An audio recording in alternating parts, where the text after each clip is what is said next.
As Canada's most populated province, Ontario is home to a wide variety of attractions, including Canada's biggest city, the nation's capital, one of the world's most popular waterfalls, and a whole lot of nature. We're so excited to explore this exciting province. We're now in Ontario, the sixth province on our 150-day road trip across Canada.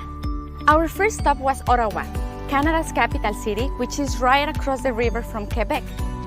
We learned why Ottawa was chosen as the capital because of its proximity between both English and French Canada. We first visited the Bytime Museum, where we learned about the construction of the Rideau Canal, which is a UNESCO World Heritage Site, but also about Ottawa's history, how it turned from a small dangerous town into the beautiful city that is today. We also visited the Canadian Museum of History, which explores over 20,000 years of human history in Canada. It was also cool to learn about everything Canada has gone through over the last 150 years, as well as see special exhibitions such as hockey, where we got to see the earliest known hockey stick made in the 1800s. I really love the strong focus on Canada's Aboriginal peoples, both before and after the Europeans arrived. In fact, the building itself is a work of art designed by the famous Aboriginal architect Douglas Carter.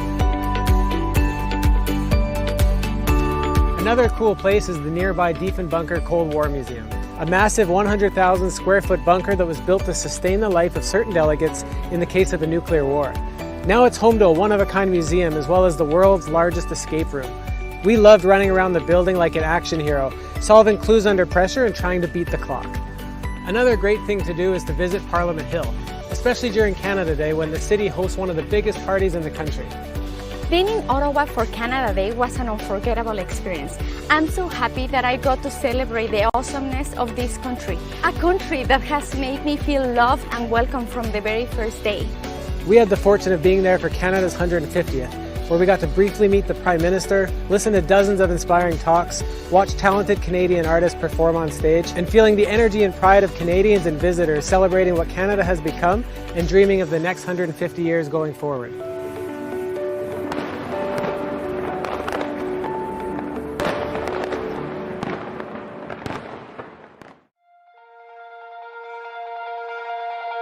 One of my favorite activities in Niagara Falls was the boat cruise, where we got to experience the power of the falls. We got so close that we got soaked by the mist. Another great way to experience the falls is going behind them, where you can admire this world wonder up close. It's so impressive to see the amount of water that flows over the edge. With over 4 million cubic feet of water flowing over the edge every minute, Niagara Falls has become one of the world's natural wonders. There are so many ways to experience the falls, and we had the opportunity to see them from a variety of different angles. I really enjoyed getting a bird's eye view of the falls from a helicopter, seeing the surrounding area and the mist rising up into the sky. We also walked along the river to see the Class 7 rapids up close and took an antique cable car to see the area from a different perspective. We also explored nearby Niagara-on-the-Lake, which is known not only for its award-winning wines, but also for its food scene. We toured vineyards, learned how they make the wine, sampled all sorts of wine, and tried a variety of food while learning about the history of the area. After Niagara, we headed to Toronto, one of the world's most multicultural cities. Before going deeper into the city, we went for a walk around the harbour, and then took a cruise to Toronto Island to get a beautiful view of the city skyline. Then we took a bus around the city, stopping at various sites like the Royal Ontario Museum, the Hockey Hall of Fame, and Casa Loma, the only castle in Canada.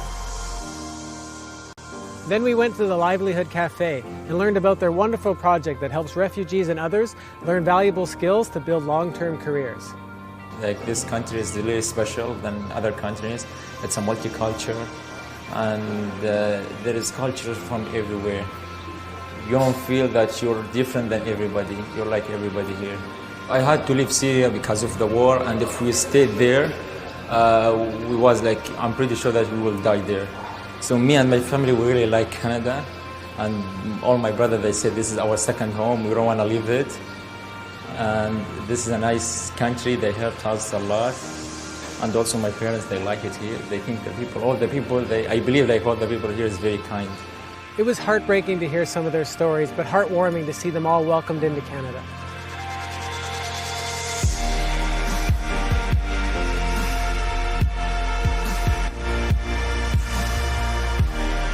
Shukran, Canada. Thank you. The next day we decided to learn some history and took a tour around the St. Lawrence Market and the surrounding area to learn about Toronto's humble beginnings. Then we took a food tour of the city, which not only introduced us to the food scene, but also to some of the city's culture. We tried handmade chocolates, award-winning gelato, and quite possibly some of the best fries in the world. Next, we went to Mississauga to experience the only flight simulator of its kind in Canada, a Boeing 777. Sitting next to a real pilot, we got a taste of what it's like to fly such a big jet, including taking off and landing in various airports around the world. It really makes you appreciate the work that goes into flying a plane. With time running out, we knew that we couldn't leave the province without experiencing its lakes and forests. So we headed to Algonquin Provincial Park, where we canoed and saw some wildlife. We went paddleboarding and spent hours jumping off the dock and into the water. Whether you stay in a lodge or pitch a tent, you cannot say that you've seen Canada without experiencing some of its nature. And one of the best ways to do it in Ontario is in Algonquin Provincial Park.